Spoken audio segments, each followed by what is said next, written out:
এই নবরাত্রির 8 নম্বর দিন, সেই দিনে আমরা অন্নপূর্ণার পূজা করি, যেটা বাংলায় খুব বিখ্যাত।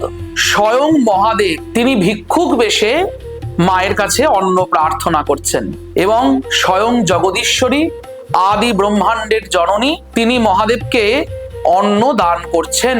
অন্ন দান করে সমগ্র জগৎ থেকে অন্নের কষ্ট দূর করছেন, তাই তার এমন রূপ। তো বগলামুখী মাতৃমিশনে এই অন্নপূর্ণার পূজার দিন আমাদের একটি বিশেষ উৎসব পালিত হয়, সেটি হলো ভিক্ষাদান উৎসব। এবার এই ভিক্ষাদান উৎসবের অর্থ কি, কেন করি আমরা?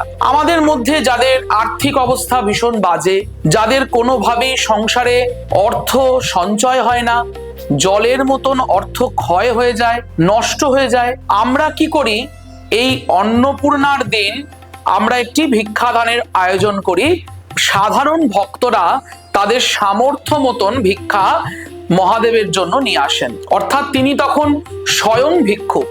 তো দেবীর কাছে এই ভিক্ষাদান উৎসবে যদি আপনারা আসতে চান, তাহলে অবশ্যই একটি ঝোলায় ঘি, মুগ ডাল, আতপ চাল, সবজি, ফল, মিষ্টান্ন এবং দেবী এবং ভৈরবের বস্ত্রাদি সংগ্রহ করে একটি ঝুলিতে বেঁধে নিয়ে আসতে হবে।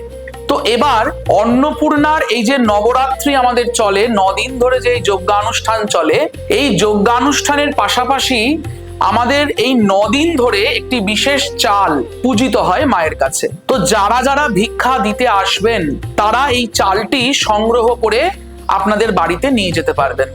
নিয়ে গিয়ে আপনাদের যেখানে চালের দ্রব্যাদি থাকে সেই দ্রব্যাদির কাছে রেখে দিতে হবে। আমি আপনাকে এটি হলক করে বলতে পারি, আপনার তারপর থেকে কোনোদিন অন্নের কষ্ট হবে না এবং আপনারা পরিবার নিয়ে সুখে শান্তিতে থাকুন।